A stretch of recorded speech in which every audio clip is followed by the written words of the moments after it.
국민연금 수령 신청하라고 안내서가 날아오면 바로 연금 수령하거나 또는 연금 수령 연기를 신청하여 늦게 받더라도 인상된 연금을 받거나 선택을 해야 한다.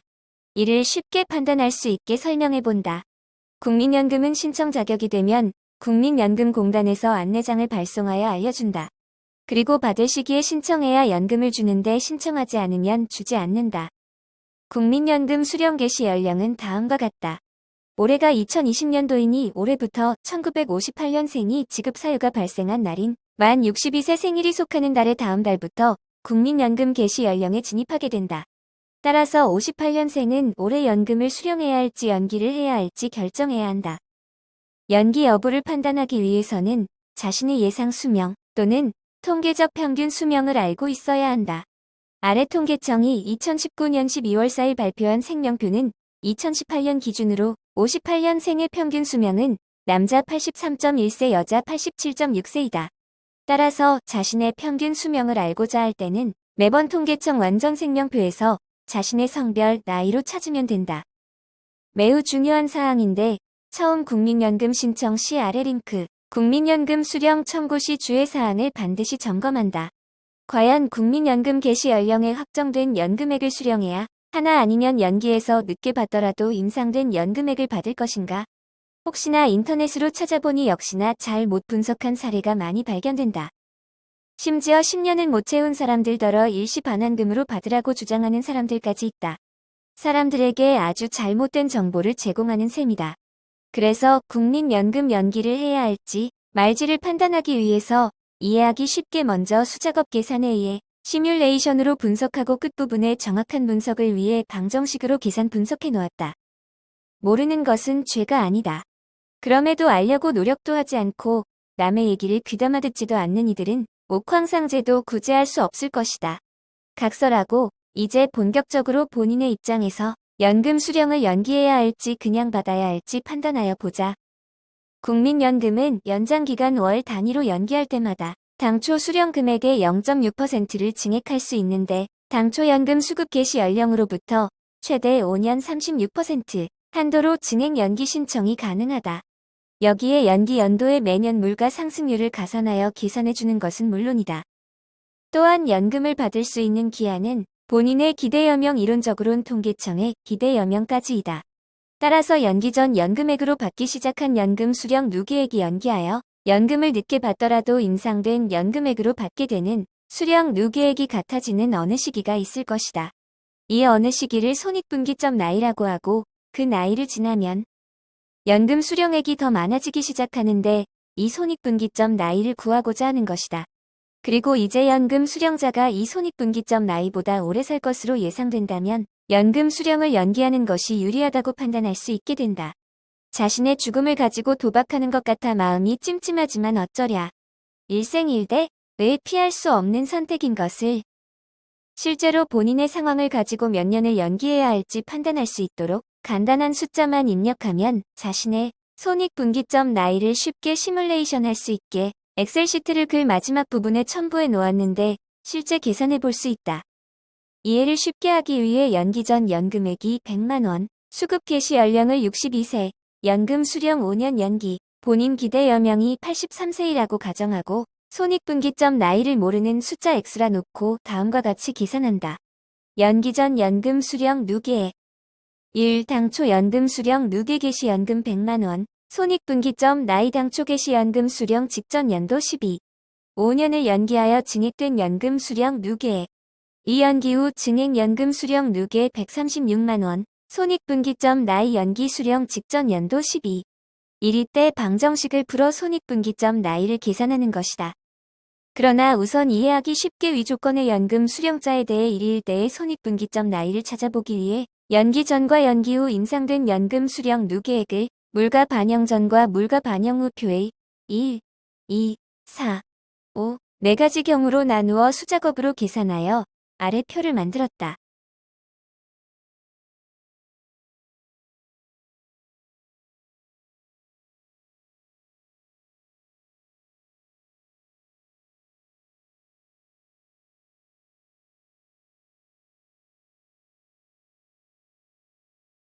위 표에 대해 자세한 설명을 한다. 물가 상승률 반영 전 좌측 하얀 부분. 우선 물가 상승률을 감안하지 않은 손익분기점 나이를 찾아보자. 위 표를 보면 복잡한 방정식을 풀지 않더라도 일당 초연금 수령 누계 칼럼 연기 전 매년 수령할 수 있는 연금 누계액을 표시한 것과 이 칼럼 연기 후 인상된 연금액으로 매년 수령할 수 있는 연금 누계액을 표시한 것을 비교하여 이가 이를 초과하기 시작하는 나이를 찾으면 그 시점이 물가 반영 전 손익분기점 나이가 된다. 이를 보면 연기 전 수급 개시 연령부터 월 100만 원을 받기 시작 수령한 연금 누계액보다 연기 후 5년 늦게 인상된 연금액 136만 원을 받더라도 3칼럼에 보듯이 인상된 연금 수령 누계액이 연기 전 수령 누계액을 초과하기 시작한다. 이 시점이 손익분기점 나이로 80세임을 알 수 있다. 따라서 적어도 손익분기점 나이인 80세 이상 살게 되면 연금 수령을 5년 연기하는 것이 유리하다고 판단할 수 있는 것이다.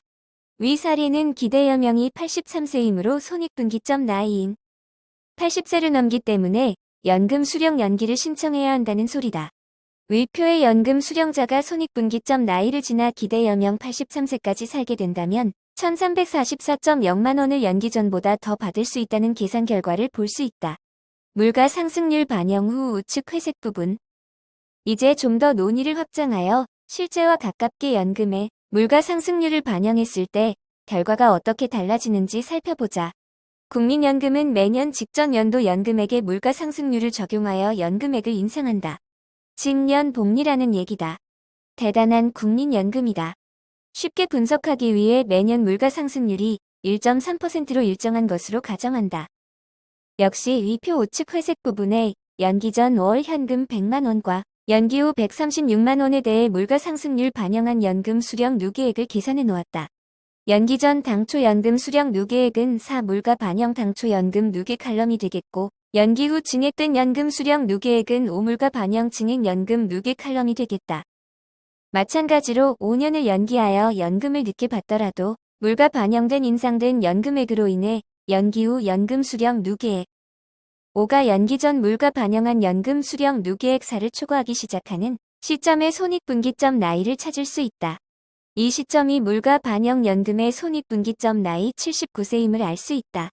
보다시피 물가 상승률을 반영하게 되면 반영 전보다 손익분기점 나이가 1년 빨라졌다. 이는 당연한 결과일 것이다. 그리고 위연금 수령자가 손익분기점 나이를 지나 기대여명 83세까지 살게 된다면 2,546.1만 원을 연기 전보다 더 받을 수 있다는 계산 결과도 볼 수 있다.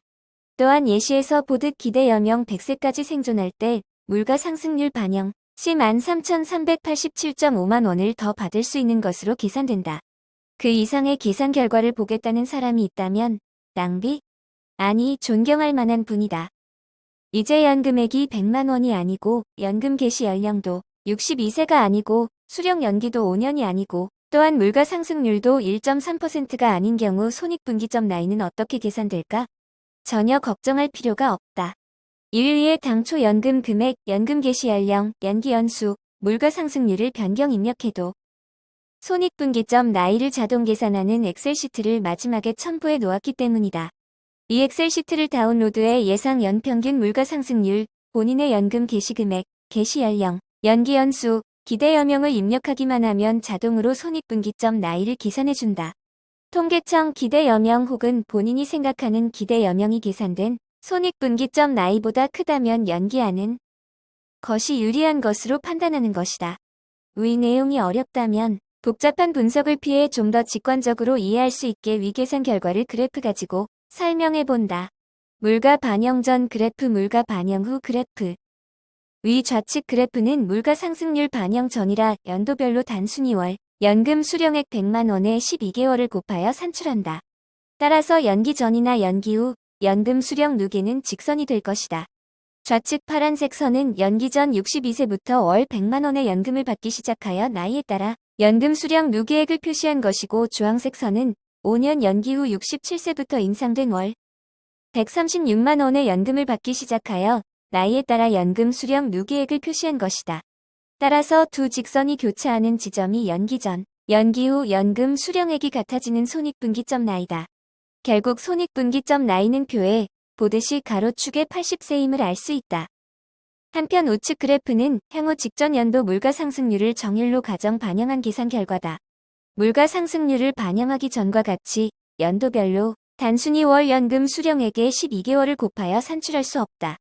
매년 물가 상승률만큼 월 연금 수령액이 연도별로 점점 커지기 때문이다. 따라서 두 선이 직선이 아니라 곡선으로 우측으로 갈수록 점점 가파르게 우상향이 될 것이다. 마찬가지로 두 곡선이 교차하는 지점이 연금 수령액이 같아지는 손익분기점 나이다.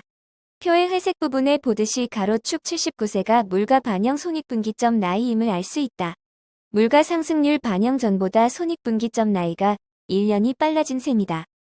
결론. 경제적 여유가 된다면 손익분기점 나이보다 연금 수령자가 기대하는 여명, 잘 모르겠으면 통계청의 기대 여명이 클수록 수령 연기하는 편이 유리하다. 또한 연장 연수는 기대 여명이 손익분기점 나이보다 크는 한 연장 연수를 크게 하는 편이 더욱 유리하다.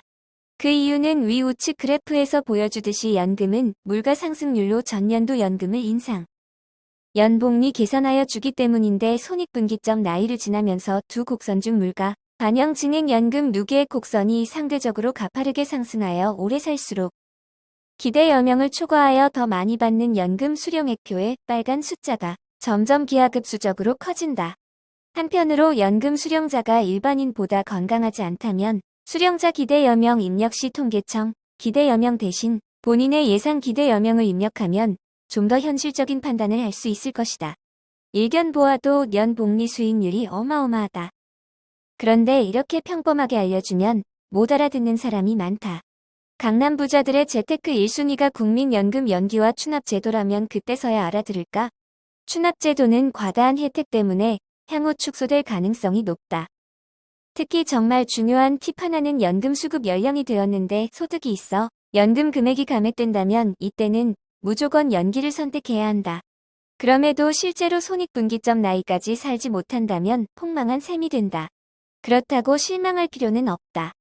수령자가 사망해도 남아있는 유족이 죽을 때까지 받을 수 있는 유족연금이 계속해서 지급되기 때문이다.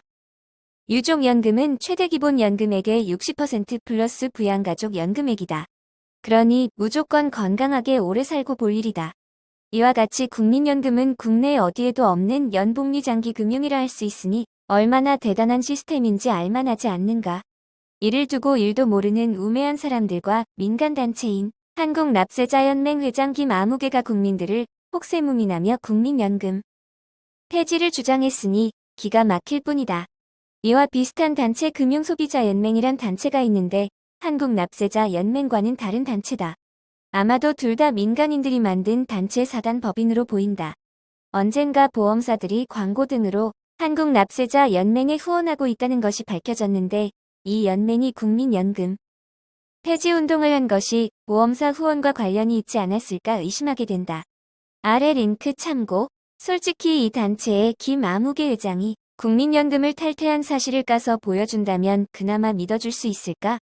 택도 없을 것이다. 또한 혹자는 국민연금이 고갈되어 후배 세대들은 연금을 받지 못하게 될 거라는 우려가 있지만 걱정할 필요가 없다. 시간이 나면 그렇지 않다는 점을 자세히 언급할 기회가 있을 것이다. 이하는 수식 증명이므로 동영상 내의 수식을 보고 이해하기 바란다.